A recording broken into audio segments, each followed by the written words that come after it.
How did the 10 seeds both win in the play-in tonight? The Bulls, the Thunder, we'll talk about them both, and Kyle Kuzma doing the most. Talk about that on today's Locked On NBA. Let's go.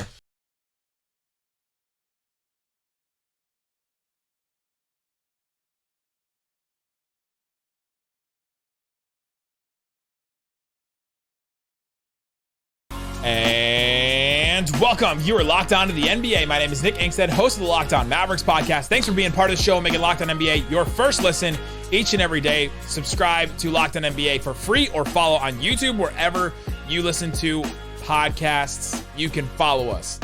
Joining me, as always, on a Thursday, host of Locked On Bulls. Whew. After a win, what you got for me, Pat the Designer? What are we still doing? What is happening? Like, what? I don't know. I'm going to just keep rooting because I'm not ready for off-season content. This episode is brought to you by eBay Motors. A championship team is about each player being a perfect fit. Same with your vehicle. So for parts that fit, head to eBay Motors and look for the green check. Stay in the game with eBay Guaranteed Fit. ebaymotors.com. Let's ride. Eligible items, exclusions apply. Today, we'll get into the Thunder win against the Pelicans, the Bulls win against the Raptors, and who the MVP was of that game. And then a little bit later, we'll play Count It Up, where we talk about the most interesting, fun things in the NBA. And there's only one thing, because there's one thing that's dominating today, and that is Kyle Kuzma's thread about Spencer Dinwiddie. And was Kyle Kuzma too out of pocket? We'll talk about that. But let's start here. The Bulls get a win against the Raptors, 109-105.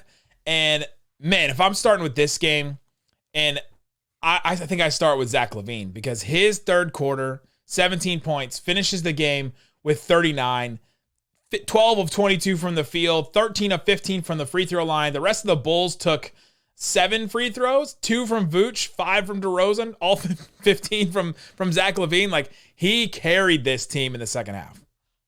This is what Mr. 215 is supposed to do, right? This is what your max player is supposed to do. He stepped up in your biggest game of the season. You're going up against the Raptors. You're down 19 in this game. You got to get yourself back into this game quickly. I thought that he did a really good job getting himself going offensively, starting in the second quarter, right? Like, no points in the first, I don't believe. Maybe two in the first. Got 9 points in the second quarter. Thought he really cooked there.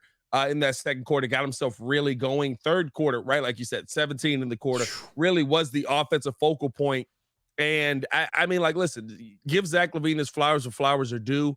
I thought he played well on both sides of the court. A lot of people laugh at Zach LaVine when he said, I feel like I'm one of the best defensive on-ball players in the league. I don't know if I'll go that far as Zach, but I feel like you're a better defensive on-ball player. I feel like you're a much better defensive on-ball player than what we've seen in your career. And I thought that Zach LaVine really was the best player on the Chicago Bulls court tonight.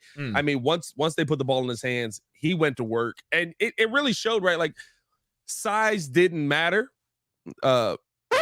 Size didn't matter when it came to Zach LaVine being able to attack the rim, because they threw everything they could at him, Podol, Siakam, all of that, and he was able to get the finish. You and I did me and Hayes did a preview of this play-in game, basically, of the Bulls going into the postseason.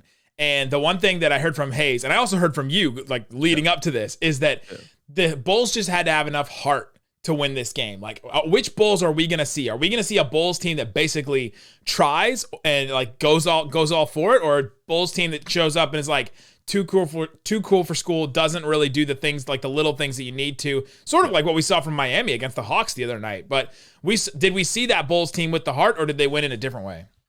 No, I thought we saw that Bulls team with the heart, right? And when you look at the Bulls overall, Pat Bev, when you look at the stat sheet, doesn't make a big impact. Only 25 minutes, 3 points, 3 rebounds, right? But you saw that Bulls team defensively start to get itself together. That's the thing that makes the biggest difference with this team. They have come together as a defensive unit, and they're one of I believe finishing the season as the maybe best defense in the NBA, if I'm not mistaken. At least top two or top three, somewhere in there. At least top five, like which is still for sure wild. top five, right? But I think the thing is, right, when I look at Patrick Williams second half, when I look at Kobe White second half, when I look at Patrick Beverley second half, Alex Caruso second half, I'm looking at these guys on the defensive end of the basketball and how they literally, right, like, first off, credit to Billy Donovan for actually adjusting. And how they adjusted, right, was a double team coming and guys playing the passing lanes. P. Will played the passing lanes. Pat Bear played the passing lanes. Alex Caruso lived in the passing lanes. DeMar DeRozan got in, right? When you saw back to the basket plays on Scotty Barnes was spinning off in the first half, easy buckets at right at the rim. Second half, he's spinning right into DeMar DeRozan's lap. DeMar DeRozan able to get a couple of strip steals there. Those are the things that make the biggest difference when you're looking at this Bulls team. It's not just about, do I have a great defender at every single position? Nobody does. It's 2023 in the NBA. It's not 1993.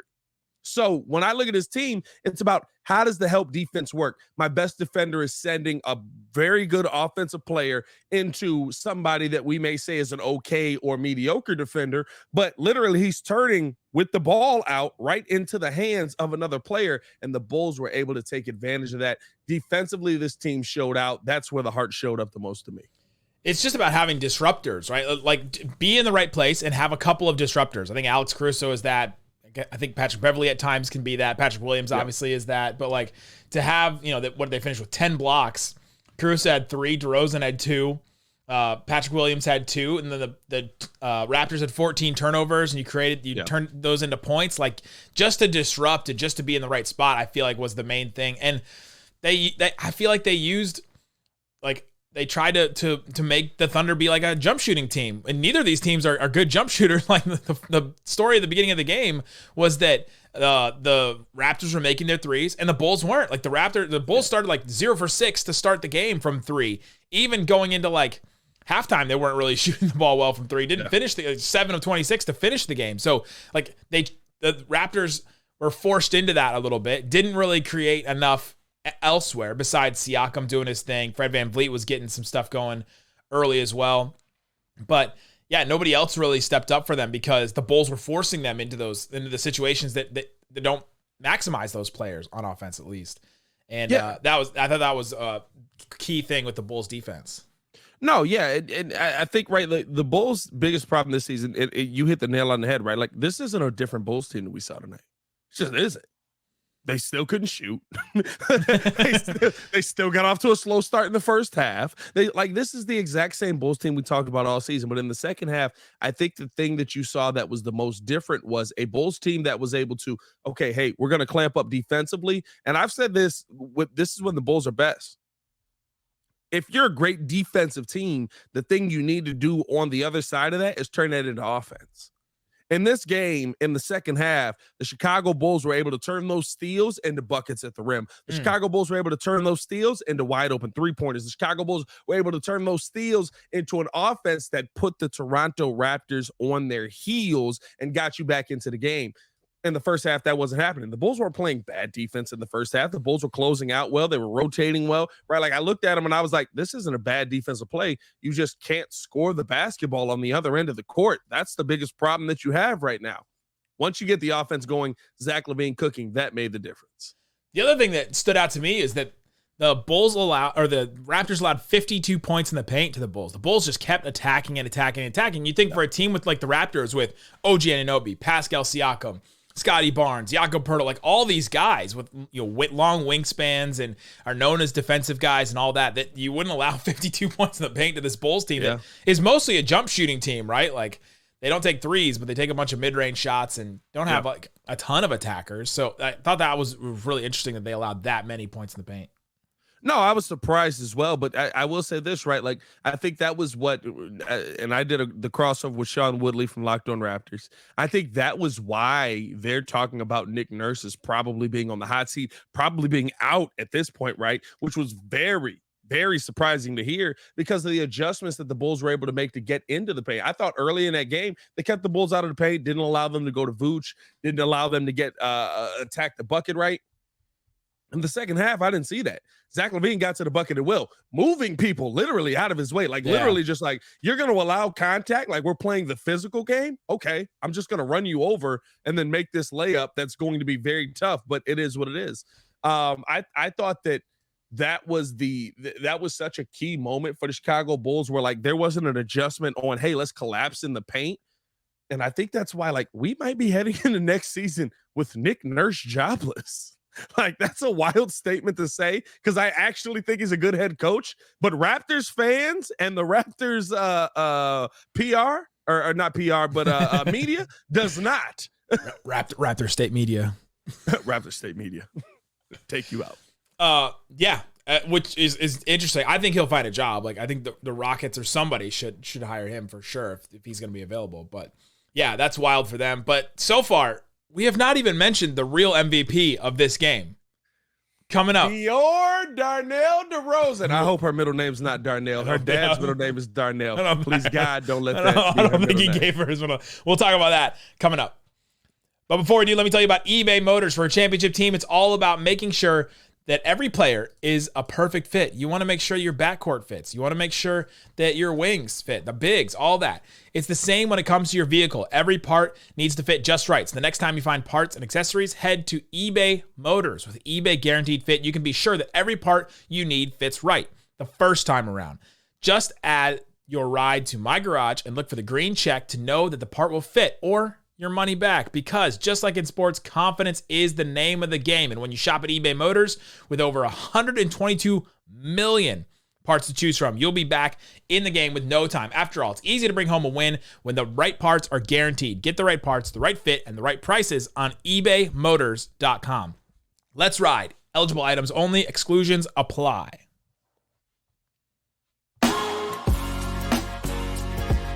All right, Pat, thanks everybody for hanging out with us on Locked On NBA. For your second listen today, go check out Locked On Mavs. Locked On Bulls post a play and win. Listen to Hayes and Pat on Locked On Bulls for your second listen. It's just pure surprise. It's just like, what are we doing here, bro? Like, I was surprised because you guys were downplaying it so much throughout the preview videos I did, throughout going the season. I watched every Wednesday night. I was listening to you talk about this Bulls team, and I was like, man, this team can't do anything. We lost a lot on Wednesdays. I will say that. Every night we had to do this show, we lost a lot of games. But let's talk about the real MVP of this game is Diar DeRozan. Listen. DeMar DeRozan's daughter was sitting under the basket that the Raptors were shooting at in the second half, which was key. And it's quiet in the arena because it's a Raptors home game. And so during free throws, the only person that can be audibly heard is DeRozan's daughter, who's like like upper elementary school or something like that. And like when a free throw is about to go up, she's timing it perfectly so that right as that player's about to release, she goes, ah! She just screams as loud as she could to the tune of 18 of 36 free throws for the Raptors. They missed 18 free throws. Incredible. You have to go back in NBA history. I looked up at playoff basketball. I know this is not technically a playoff game, but I looked up playoff basketball. Only 8 times in NBA history has a team taken 36 or more free throws in a playoff game and shot 50% or worse. 8 times of all the playoff games that have ever been played. Yeah. that is insane. Honestly, she was probably the Bulls' best defender in this game. 100%. Big credit to Diar DeRozan. I thought that she... I mean, it shows the basketball passion that runs through that family, right? I know there's a lot of Bulls fans that are ready to move on from DeMar DeRozan. I know there's a lot of Bulls fans that just don't believe that he's the answer here in Chicago. Okay, there's an argument for all of that, but you see the passion. His family's at the game. They often sit courtside at these games. She's making an impact literally just by screaming in the stand. 36 screams per 18 for 18 is free. Like, bro, like, are those Wilt numbers? Are those Wilt numbers when it comes to fan? Let's ask this question here. We know a lot of the major fans around here. Is Diar DeRozan an up and coming top NBA fan all time? Wow. You got There's some fans out there. The Raptors have a guy that make an impact like this, though. Yeah. This Fair. is an impact. Like, I'm not gonna lie to you. At first, I was like, "Oh, she's screaming. That's nice." Like, oh, I get that. You're screaming. You're trying to make sure that they make. But like, you literally could see, right? Like going into that third and fourth quarter, they were waiting for the scream, and she started timing it differently. Yes. That is insane. She was NBA level talent as a fan on this one. Well, and let's take it another level. 12 seconds left.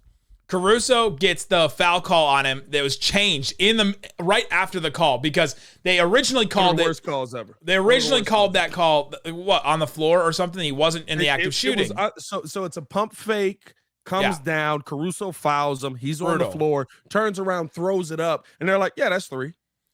They originally called it was on the floor, and it would have been 2 free throws. Instead, they change it, like they huddle up, the refs huddle up, and then change it to he's in the act of shooting, so it's 3 free throws. So Siakam goes, he can tie the game. Yeah. He goes 1 of 3 from this because of Diar DeRozan, who was screaming with the defense, and the broadcast had already been talking about it so much that it was real at that point. I really think that affected Siakam and shooting at that point. But I thought the second one was more impactful. I thought the third one he missed on purpose, but she's still out here cooking. Fair. She's still out here. I thought the third one he missed because it was at that point it was a 2-point game. You're trying to get the ball back, put it back up. It was extra cool for DeRozan because it's kind of a homecoming. He spent so much time in Toronto. Katie Heindel, who's a Raptors writer and a contributor on Locked On Raptors, said this: imagine a child you knew when they were a baby, years later making eye contact with you as he took a deep breath at the free throw line, then shredded your soul with the screech of an eagle. It was impressive, man. Like, I'm not going to lie. We might have to move her into GOAT fan status early on in her career. I don't know where she takes this, but I'm not going to lie. I don't think I've ever seen an NBA fan affect a game this much. What about the baby that fist bumped Devin Booker? Didn't they lose that game? They did lose that game. Yeah, didn't they? DeRozan after that baby. The baby's probably in college now. DeRozan said after the game. DeRozan said after the game, I kept hearing something during the game on free throws. Somebody missed, and I looked back and I was like, damn, that's my daughter screaming. I just was making sure she was all right. Hey, bro, DeMar had that moment where he was like, act right in front of these people. What y'all doing? What are you doing? But then he's like, here's the best part. I don't know if y'all peeped this on the ESPN stream. It did show it on the NBC stream. I don't know if they showed this, so you might have saw, you might have not. Her mom's talking to her at one point. Yeah. And she goes, hold on. And then looks at Siakam. And then screams. Like she goes, her mom's talking to her in between free throws. He makes the first, like, hold on, Mom. Ah! Perfect. It is one of the shout out to Diar DeRozan. Shout out to Diar DeRozan. Incredible. Moving on, the Oklahoma City Thunder get a win as well against the New Orleans Pelicans. Huge win for a super young team in the NBA. Love seeing that from the Thunder. The Thunder get the win again. And man, if I'm going to start with anything, I think I'm starting with SGA in this game, but there's so many ways you can go with this with the Thunder. But we'll start with SGA. He 32 points in this game, and I think this Thunder team takes on his mentality, takes on his approach to the game, and he is just so poised. Like, they all take cues from him, and he's poised. Nothing rattles him. He's calm. He doesn't scream. It doesn't even seem like he complains to the refs very much. Did you say he doesn't scream? Wait, are we back on Diar DeRozan? Hold on now. He doesn't scream during free throws, his free throws. Okay. Confidence, baby, confidence. He doesn't do that. And I think they just took so many cues from him, and he was just so cool, calm, and collected that they can withstand these runs. Like Trey Murphy, 15 points in the second quarter, the Pelicans are going on a run. They take the lead back. They start building lead, and the Thunder are like, it's okay. We can come back. Like, we'll make it back. Yeah. There's two guys that I look at in this game that I talk about the other guys a lot when it comes to the Bulls, when it comes to a lot of teams around the NBA, right? Who are the other guys that are going to step up? I know what Lou Dort could bring defensively. I know what Shai can bring offensively. I think the thing in this game was we saw it from both sides of the court for both of these guys. Yes. Shai defensively was a dog in this game. And I think when I looked at Lou Dort offensively, I was like, listen, I know you can shoot, but like 8 for 14, 4 for 8 from the 3-point line, like really being able to attack. And on top of that, Josh Giddey just keeps finding you guys open. Oh, by the way, he's also getting involved offensively. Like Shai is literally, I feel like this entire season and most of Shai's career has been, where is the help going to come from? I know I have my guys with me, but on a night in, night out basis, where's the help going to come from? If this is the turning point from this team and you see a Josh Giddey, Lou Dort, Shai Gilgeous type of lineup, I feel really good about the future of the OKC Thunder yet again, because what we saw tonight was a masterful performance and they dominated. I mean, pretty much the entire time, right? New Orleans gets back into it, but I thought they really did a good job keeping control. They kept control and they kept poise, like I said, and they withstood some runs. They didn't dominate this game the whole time. I wouldn't say that, but they withstood some runs. The Pelicans took the lead early in the game, and then they came back. And then in the third quarter, they took the lead, and then they came back, and then they withstood the run in the beginning of the fourth quarter for the Pelicans. Like it was just throughout this whole game, you saw them like lose and come back and lose and come back. Yeah. And coming up, let's talk about how these guys did that. How did Dort score 27 points, which is wild? How did Giddey go off for almost a triple-double, 31 points in this game, and all that? We'll talk about that coming up. But before we do, let me tell you about FanDuel. FanDuel Sportsbook is the #1 sportsbook in America, and you can go check out the No Sweat First Bet.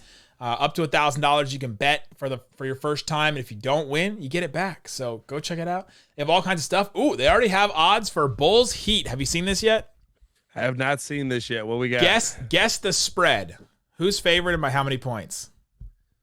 I would say Miami is probably favored by 6 points. Miami by 5. Giving them a little bit of credit. Miami at home too, so they always give the home teams a little bit extra. Nope. Timberwolves Thunder, which is the other 9-8. Yeah, 9-8 game that, or the 10-8 game that we're seeing now. Minnesota minus 4.5 against the Thunder. That one's interesting too. They literally just changed as I'm looking at this. Minus 5 now for the Heat. It was 5.5, so check that out. I took that hook away. Okay. On FanDuel, see what else is available all across NBA, MLB, all kinds of things. Go check it out again. FanDuel.com/lockedon. All right, Pat, we're talking about the OKC Thunder, how they got the win against the Pelicans, and yeah, Giddey was amazing. We talked about SGA, the poise he had, how Dort did it on both ends. Like just his threes early and him going up. 14 points in the first quarter. It's the most points he scored in the first quarter ever in his career. Hitting 4 threes is huge. Free throws, 7 of 8. But I thought Giddey is just like the other, like the second heat that you need as a team. Like offensively, Jalen Williams from Santa Clara has been that guy for them for the second half of this year. He's been awesome. Didn't have it going in this one necessarily, but Giddey did. 31 points, 9 boards, 10 assists, just finding guys. And the thing about Josh Giddey that I just love watching is he doesn't do crazy stutter steps or hezzies or in between the legs, or he tried to spin and turn it over. But when he just goes downhill, literally just straight lines. If he's in straight lines, it's so impossible to stop him, and it's so weird to watch because you're like, just get in front of him. Just slide your feet over. Get in front of him, and guys are like, no, he's just gonna drive right by me, and he's so much bigger than you expect him to be. You just look at a guy who looks like me, white with the hair and all that, and you're like, this guy's not a big guy. He's got better hair than you. I'm sorry, Nick. He's got better hair than you. His hair stays in the ssame place the whole time, like an anime character. It flows back like there's constant wind coming in his face. Yeah. He's got better hair than you. I hate to tell you, bro. It's fine. It's tough. I understand it. I get it. You're still up there for hair on Locked On, though. I give you that. Dog, I will say this about Josh Giddey, right? This is the kind of game that speaks to his style of play. The playoff, we have to get set. We have to set an offense up. I have to pick people apart. So many passes. His style of play. So many passes. He's initiating a ton of them. He's the guy that's getting downhill. And the thing is, right, you saw it early. The New Orleans Pelicans started worrying about him facilitating, and then he started to get going offensively. Yeah. So I thought that Giddey was such a key factor in this. I think that Giddey is a reason, right? Like, I don't know if they go on to beat Denver. Like, I'm not going to lie. I don't even know if they win their next game. The announcers were saying that during the game, and I was like, all right, let's chill. I don't even know if they I don't even know if they win versus Minnesota with Rudy Gobert. Right. Like, there's a lot of things they have to go through here. But what I will say is there are some teams that have been in this play-in that the playoff style of basketball fits more to the style that the team is played most of the season versus winning games in and out during the regular season. I think you could say that with the Lakers, with the new regime they've got. I think you say that with how the Bulls are when they set things up in a half-court type of play. Zach LaVine kind of operate a little bit better, and I think you can say that with the Oklahoma City Thunder. I think there's a big difference when you have a guy that like can block 7 shots in a game standing in the middle. But I thought that Josh Giddey's style of offense spoke perfectly to this game that they were playing versus the New Orleans Pelicans. And I thought that they really just didn't have an answer for him at any point on the court. Except Richardson going with the little bow. Right in the Giddies. Right in the Giddies. With about 8 minutes left in the fourth quarter, Josh Richardson elbowed Josh Giddey. That was Josh on Josh crime. I didn't realize that. Hey, I don't know if you've ever made me laugh that hard on this show. Right in the Giddies is the bar. First off, bars out here. The flagrant foul right there. Giving credit to the Pelicans though, they stuck in this game. It's not like the Thunder like destroyed them in this one, but Brandon Ingram next level. I mean, just the shots that he was making down the stretch in this. 3 minutes left, put back his own miss. 2:20 left, ISO jumper hits that one. 1:20 left, another jumper from Ingram hits the free throws late. Like he was dealing in this game. He's been on a different level for a while now. 30 points for him, 7 assists. 10 of 19 from the field, only took 2 threes. Who scores 30 points in a quote-unquote playoff game and takes 2 threes? Like, it's DeRozan and him. That's like the only one. Those are the only I was going to say, might I introduce you to the Chicago Bulls? Yeah. DeRozan and that's it. Like, nobody takes 2 threes and that's it. Like, Valanciunas made as many threes as Brandon Ingram did in this game. But, yeah, he was absolutely awesome. And, Valanciunas was great, too. 16 points, 18 boards. He dominated the boards all night. The Thunder were just a little bit better in certain areas. You didn't feel like the Thunder controlled this game. I felt like even when New Orleans made runs, the Thunder still had a control of this game. I felt like not control, but I felt like they were poised and could come back. Like that they didn't get rattled, right? Where the Pelicans were all of a sudden going to open up a 20-point lead. I felt like they were still they stayed the course basically. They never veered off course. Right. But I felt like the Pelicans, like they fought too in it, and I thought that there were certain moments where they definitely could have won this game. I don't disagree with that. I just think that there's fight, right? And I thought the Pelicans fought hard. I thought they fought back a bunch of times, but I also thought that that's why the lead the Lou Dort, what do you have, 14 in the first quarter? Right. Like that's why Lou Dort going off offensively. That's why getting out to a nice size lead was so important for OKC in this game, because to me, I looked at it and I was like, yeah, they can come back, but OKC can build this back up. 35 seconds left. CJ McCollum hits that runner. They're up by 3 with 30 seconds left at that point. And then instead of CJ hitting that runner, SGA hits that driving, like running, falling away to the left side. And then they're up by 2. Like instead of the Pelicans being up by 3. Like that was a huge swing in the game. And it came down to that. Like if the CJ makes that shot, then we're probably talking about the slipping too. We're talking about the Pelicans winning this game instead. Yeah, that's true. I'll give you that. It also, like, why did CJ just slip there? Like, what's going on with the mop guy? CJ slipped the entire game. 5 of 15 from the field, 14 points. Hey, Nick is winning this. My goal every episode is to make Nick laugh as hard as possible. Hey, he's winning this episode. CJ slipped the entire game. Bars. If he was better, they win this game. Like he should have been up there. But we've seen CJ McCollum in games like this Trey Murphy, though, I got to give credit to Trey Murphy, though. 21 points. He had that crazy second quarter where he went off for 15 points in this one. Had some dunks. He tried one dunk, though, that he got blocked, where I thought he was going for the slam dunk title instead of the actual dunk itself. Yeah, make that bucket. Thunder get the win now. They move on again to play the Minnesota Timberwolves. The Bulls go on to play the Miami Heat. That'll be fascinating. You got to stick with Locked On NBA. Stick with all those Locked On shows if you want to hear more about that. But now, Pat the Designer, it's time. Count it up, count it up, count it up, count it. The only thing on the docket tonight for Count It Up, Kyle Kuzma versus Spencer Dinwiddie. Now, this goes back and forth for a while now. Back in the beginning of the season, November, December, I didn't look it up, but I was there, when the Wizards beat the Mavericks, and Spencer Dinwiddie was speaking to the media afterwards. And Spencer Dinwiddie is great to talk to for us. For the media, he's great. He says things all the time. He says what he's thinking, and he just goes on. He had that thing with Tony Brothers this year where he went off on him. And about Kyle Kuzma and about the Wizards, he was like, hey, good for them over there. They got a bunch of guys that are just chucking to get some money, and that's great for them. And they don't play like winning basketball and all that kind of stuff. And then Kuzma barked back at him later, and then now Dinwiddie went on FanDuel TV this week and was asked about the Kyle Kuzma beef again, and he brought back, hey, what did Draymond say? Insecurity is loud, which is what Gobert said the first time, by the way. We attributed it to Draymond, but it's actually Gobert. Yeah. But Dinwiddie said, well, insecurity is loud. The way this guy dresses, the way that he, speaks and all that, he's going to go get a payday and good for him and all that. But that's him, and that's what he's doing.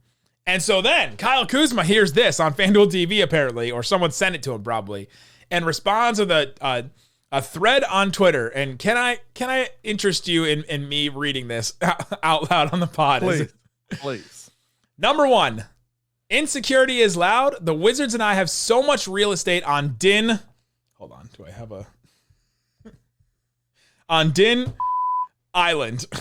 This guy got signed by a team 60 minutes and was traded before the season, or 60 million, and was traded before the following season was over. 2. What in the world have you won in this league? LOL. You've been bouncing around like a basketball, my boy. Number 3, you can thank KD and Kyrie for the spearheading 34 wins before the All-Star break, 11 and 13 after the break for your playoffs. 4, second option, question mark. More like second point guard, LOL. My man watched you for 2 months at the end of your Wizards tenure being the second option. Average 8.44. Sounds good, but I'm glad you're hooping now. 5, and yup, I got a bag coming. Stop hating, LOL. And last but not least, number 6. Lean in on this one. The only way you'll ever be worth your contract is if the NBA finally gives you your wish of getting paid in crypto. Checks the markets. Enjoy the clicks. Bars!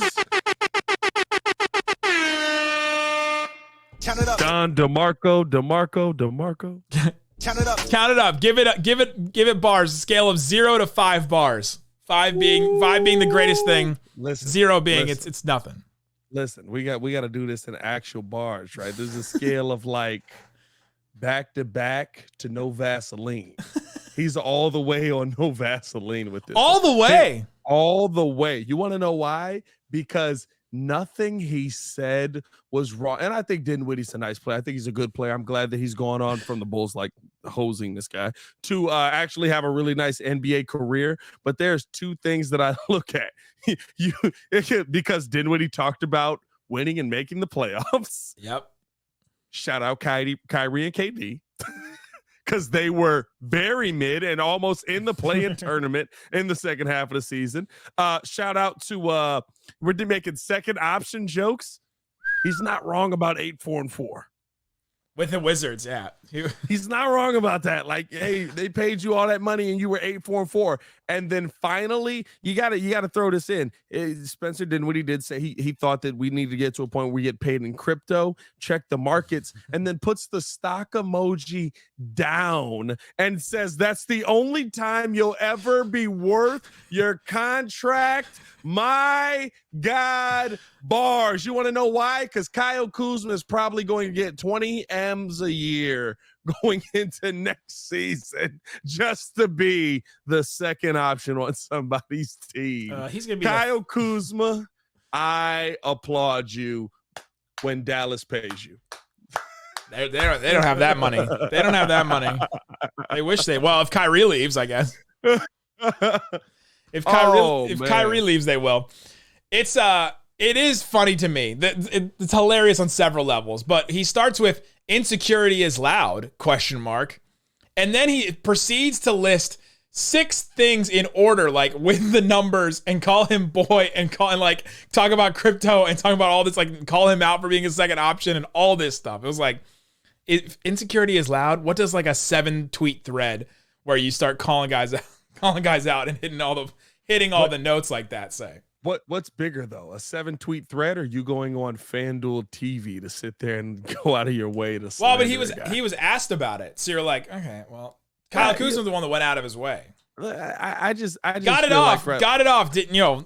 Listen, I just feel like it's one of those things, right? Like 50 Cent always says this. He says, "I don't have a problem with nobody, but I also don't have a problem having a problem with people." When you sit there and you pick a fight, don't be surprised if I fight back, right? Like, listen, let's not Marcus Morris this thing and turn our backs after throwing a punch. You know what I mean? Like, that's really how I feel when it comes to stuff like this. Like, Dinwiddie thought this was just going to slide. Oh, yeah, you know, he really went, look at how he dressed. Look at his celebrity. Look at this. And you're upset that he's going to get bread? Like, ain't that the point in the NBA? Hey, listen, like, I mean, the Dallas Mavericks moved you real quick, my boy. Real quick. Well, the Mavs only move guys that have value, so.